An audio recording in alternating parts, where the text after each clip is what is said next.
गतिर्माणिक्यत्वं गगनमणिभिः सान्द्रघटितं किरीटं ते हैमम् हिमगिरिसूते कीर्तयति यः सनिडेयश्चाया चूरणशबलं चन्द्रशकलं धनुषौनसीरं किमिति न निबध्नाति धिषणा धुनोतु ध्वान्तं नः तुलितदलिते दीवरवनं घनस्निग्धश्लक्ष्णं चिकुरनिकुरुम्बं तव शिवे यदीयं सौरभ्यं सहजम् उपलब्धुं सुमनसः वसन्त्यस्मिन् मन्ये बलमथनवाटी विटपिना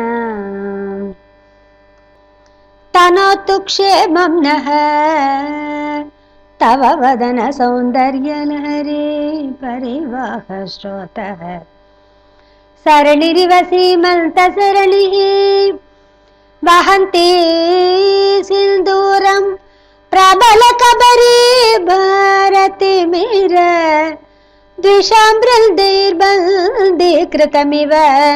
नवीनार्ककिरणम् अरालैः स्वाभाव्यात् अलिकलभसश्रीभिरलकैः परितं ते वक्त्रं परिहसति पङ्केरुहरुचिं दरस्मेरे यस्मिन् दाशनरुचि किञ्चल्करुचिरे सुगन्धो माद्यन्ति स्मरदहनचक्षुर्मधुलिहः ललाटं लावण्य द्युतिविमलम् आभाति तव यत् द्वितीयं तन्मन्ये मकुटघटितं चन्द्रशकलं विपर्यासन्यासात् उभयमपि सम्भूय च मितः सुधालेपस्यूतिः परिणमति राका हिमकरः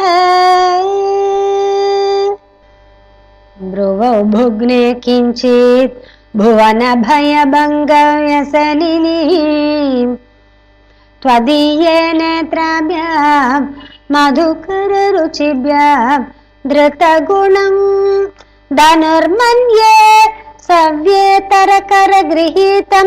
रातिपतेः प्रकोष्ठे मुष्टौ च स्थगयति निगूढान्तरमुमे आहसूते सव्यं तव नयनम् अर्कात्मकतया त्रियामां वामं ते सृजति रजनीनायकतया तृतीया ते दृष्टिः दरदलितहेमाम्बुजरुचिः समाधत्ते सन्ध्यां दिवसनिशयोरन्तरचरीं विशाला कल्याणी स्फुटरुचिरयोध्य कुवलयैः कृपाधाराधार किमपि मधुरा भोगवतिका अवन्ति दृष्टिस्ते बाहुनगर विस्तार विजया ध्रुवं तत्नाम व्यवहरणयोग्य विजयते कवीनां सन्दर्भस्तबकमकरन्दैकरसिकम् कटाक्षाक्षेप भ्रमरकलभौ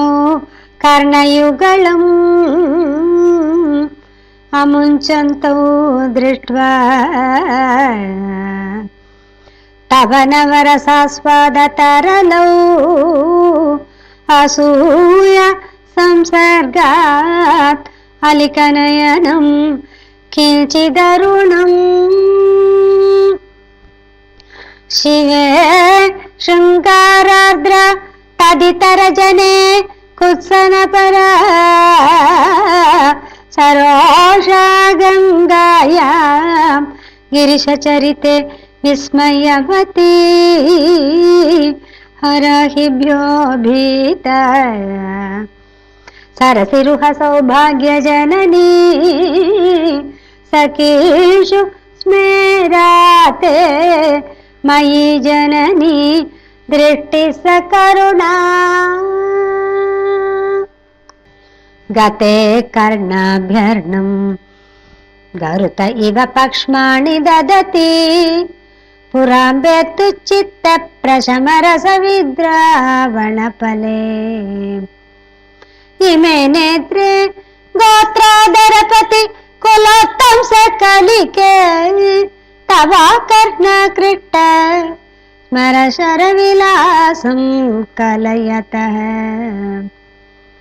विभक्तस्त्रैवर्ण्यं प्रतिकरितलीलाञ्छनतया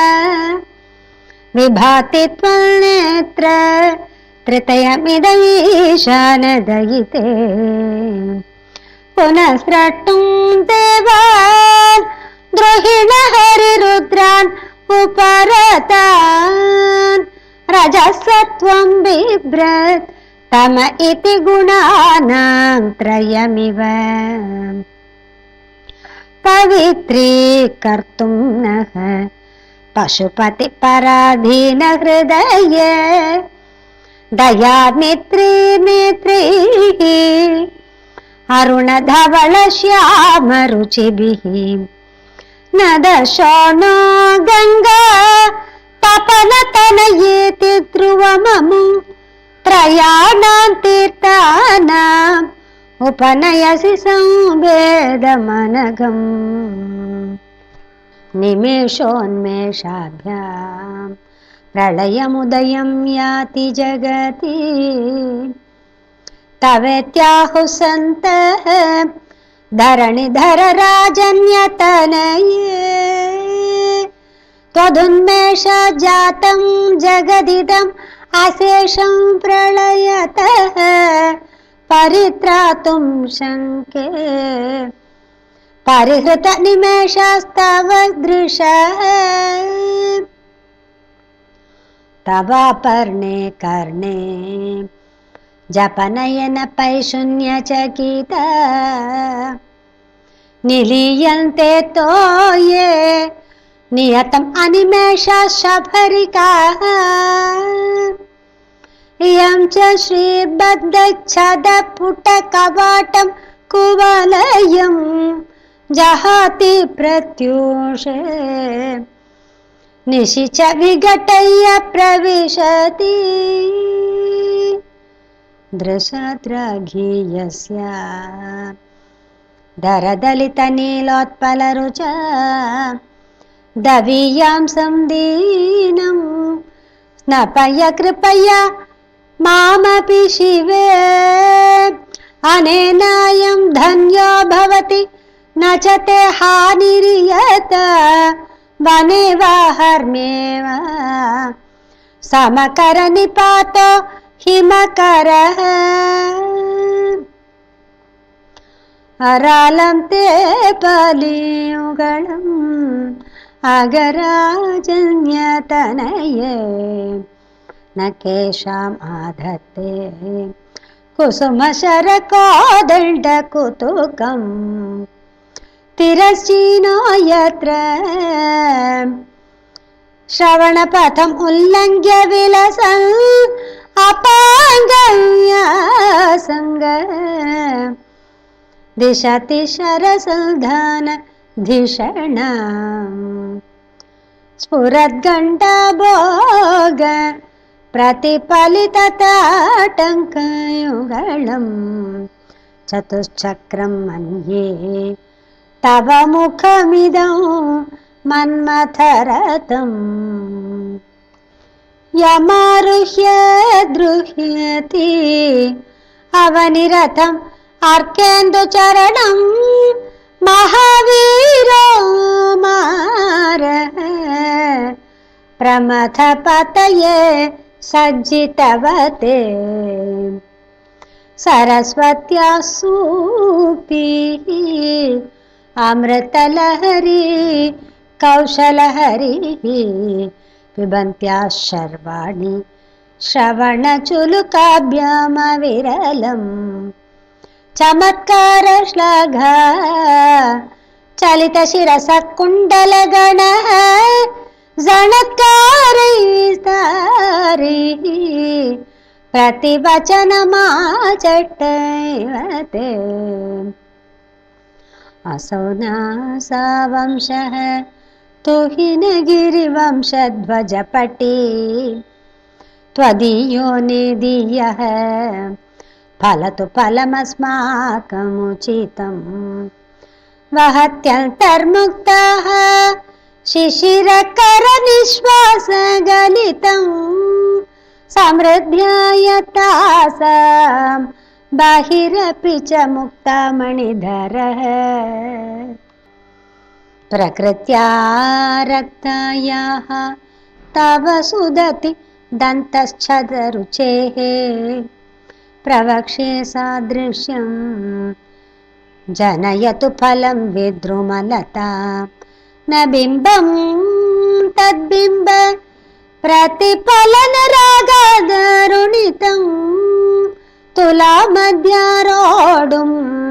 कथमिव विलज्जेत कलया स्मितज्योत्स्नाजालं तव वदनचन्द्रस्य पिबता चकोराणामासीत्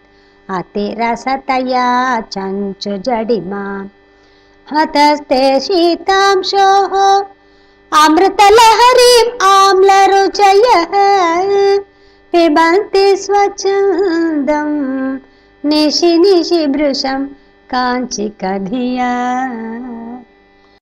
अविश्रान्तं पत्युः गुणगणकथाम्रेडन जपा पुष्पछाया तव जननि जिह्वा जयति सा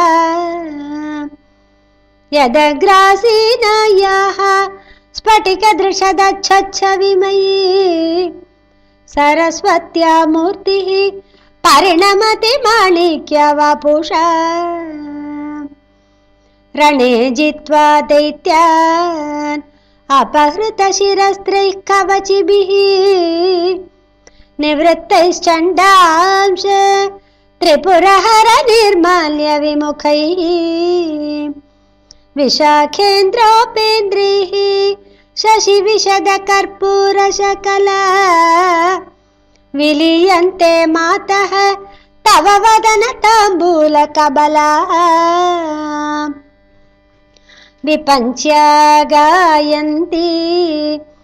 विविधम् अपदानं पशुपतेः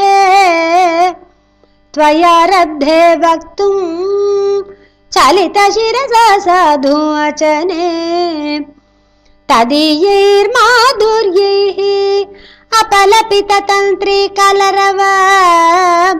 निजां वीणां वाणी निचुलयति चोलेन निभृतम्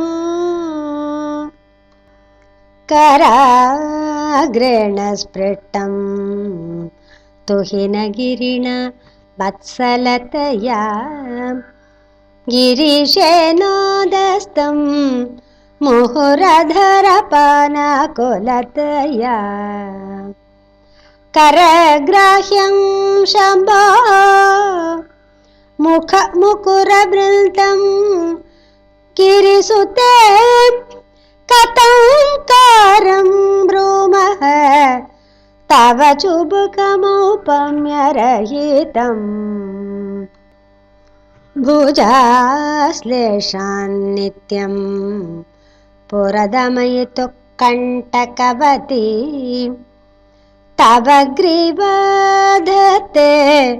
मुखकमलनालश्रियमियं स्वतः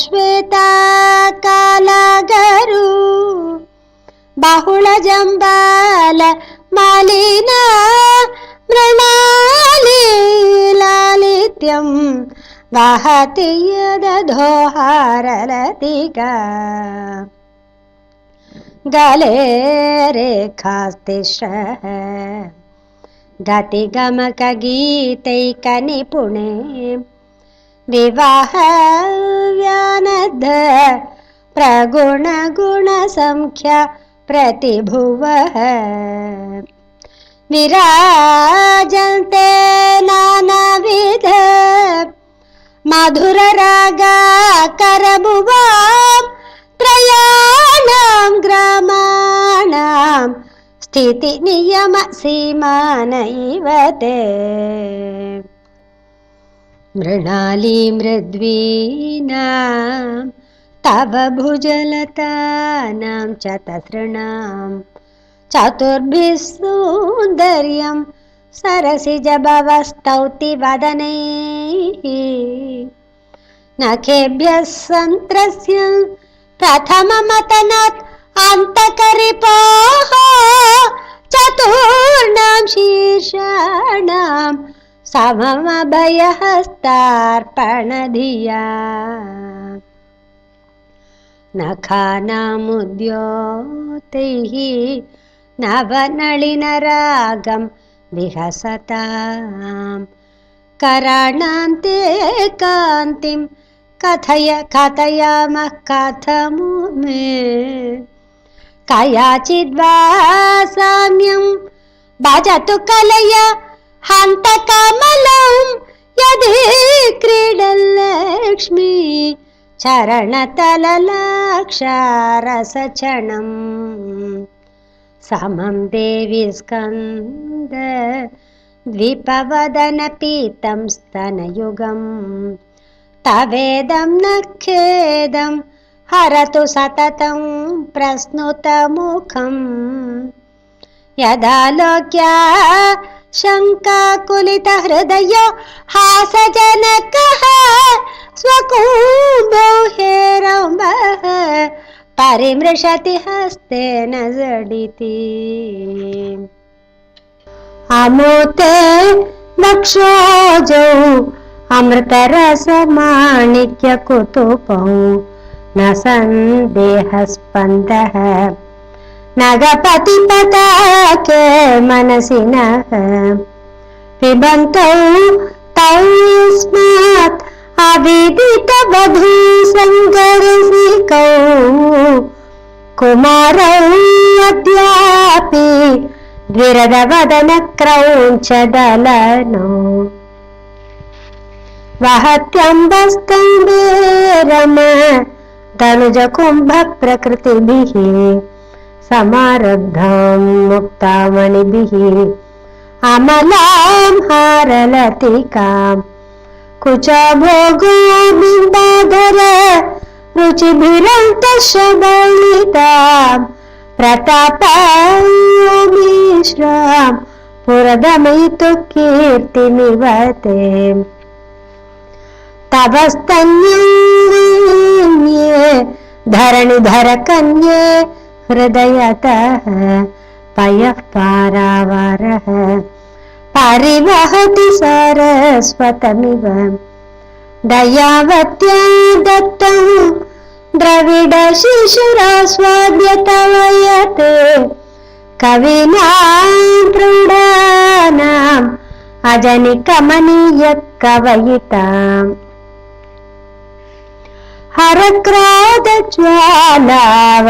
हरक्रोधज्वालावलिभिरवलीडेन वपुषी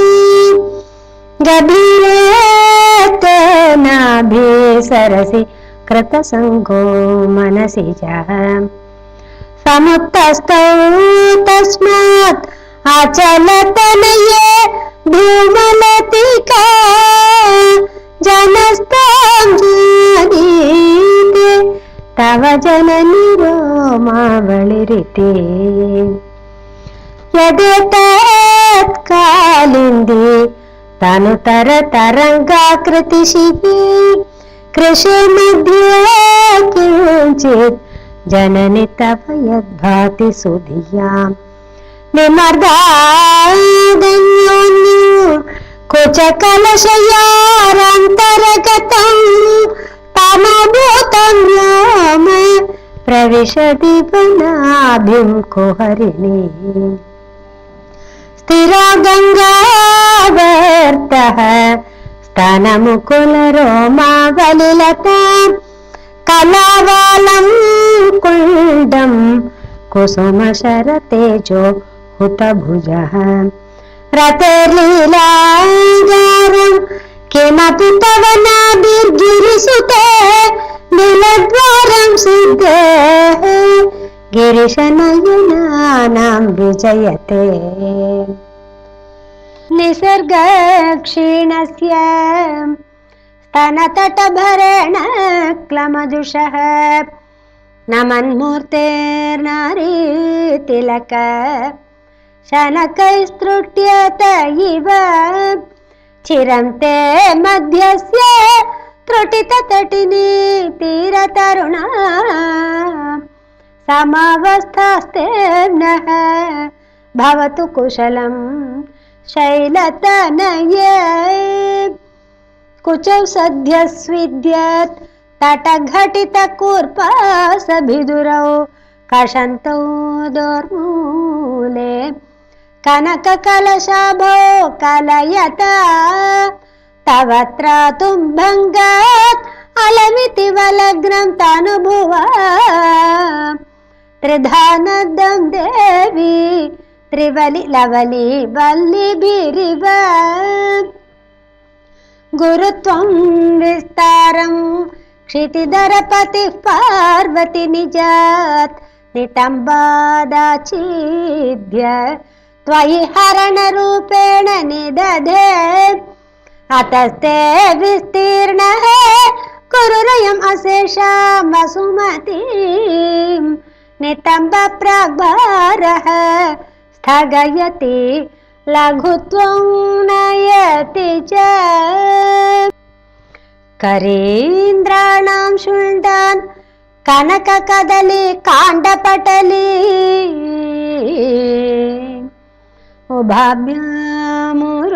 उभाभ्यामुरुभ्याम् उभयमपि निर्जित्य भवति सुवृत्ताभ्यां पत्युः प्रणति कठिनाभ्यां गिरिसुते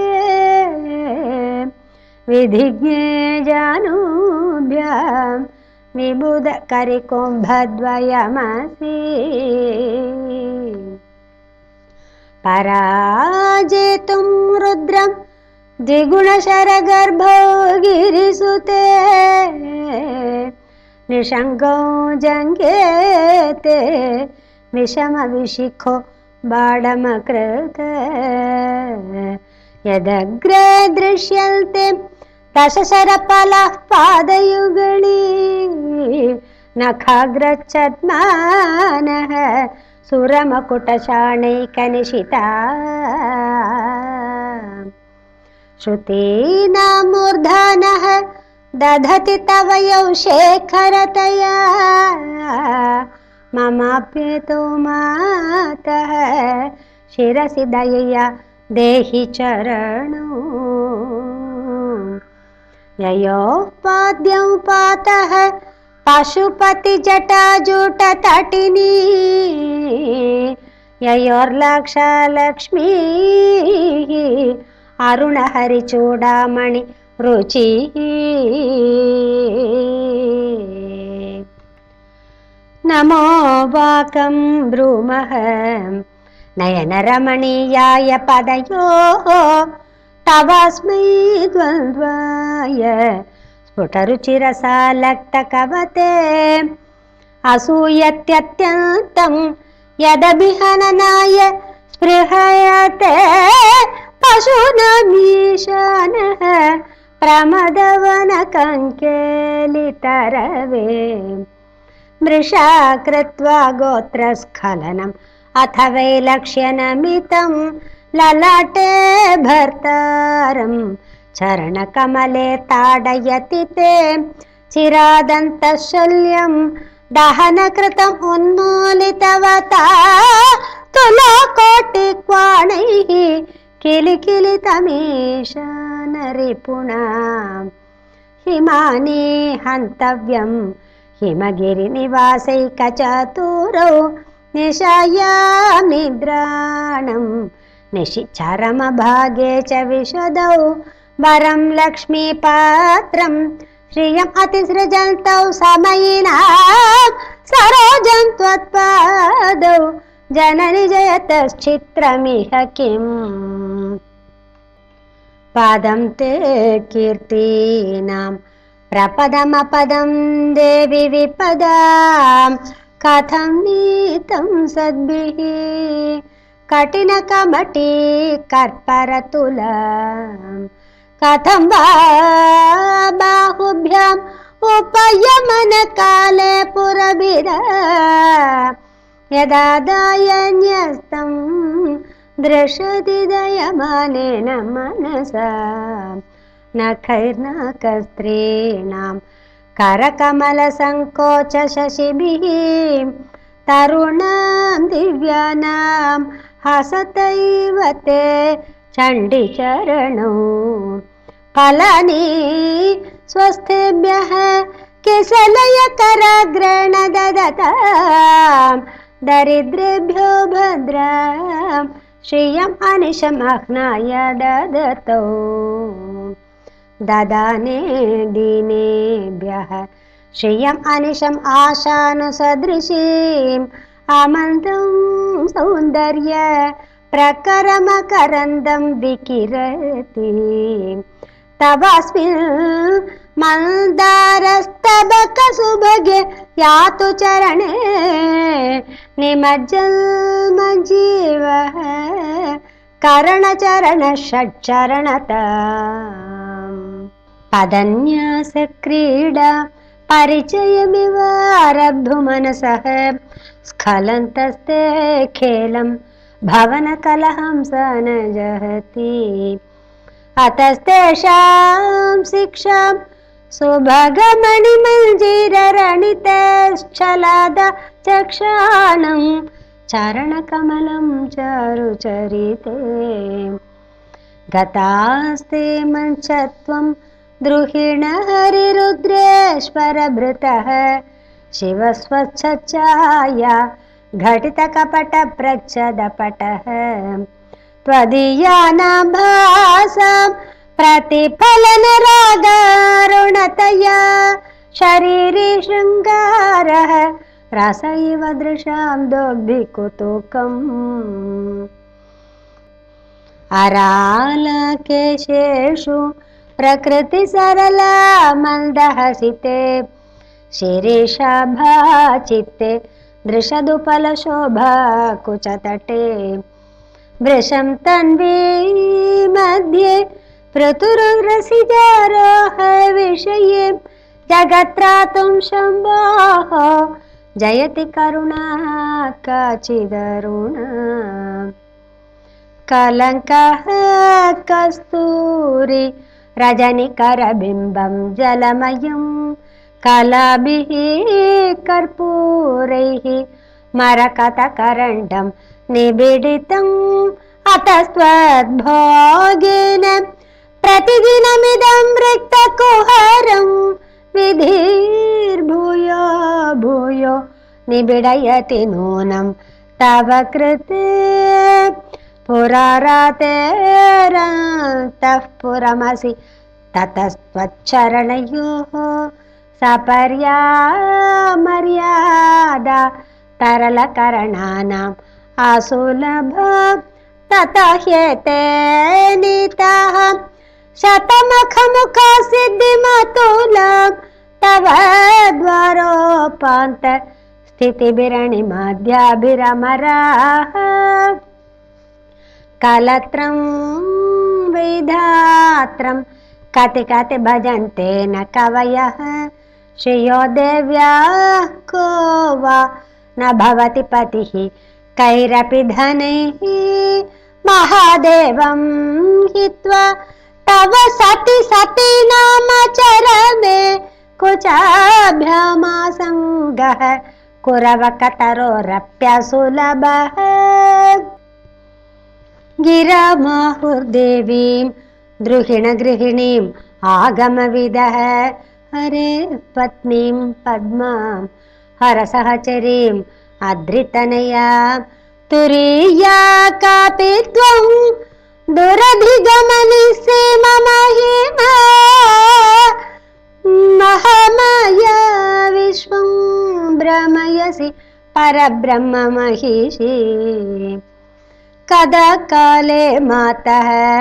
कथय कलितालक्तकरसं पिबेयं विद्यार्थी तव चरण निर्णेजन जलं प्रकृत्या मूकानाम् अपि च कविता कारणतया कदा धत्ते वाणी मुखकमल ताम्बूल रसताम् सरस्वत्या लक्ष्म्या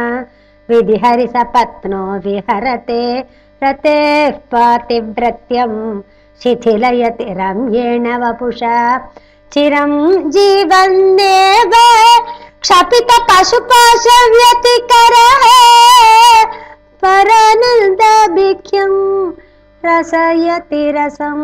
त्वद्भजनवान् प्रदीपज्वालाभिः दिवसकरनीराजनविधिः सुधासूतेश्चन्द्रोपल जललवैः अर्घ्यरचना स्वकीयैरम्बाभिः सलिलनिधिसौहित्यकरणं त्वदीयाभिर्वाग्भिः तव जननि वाचां स्तुतिर्यम्।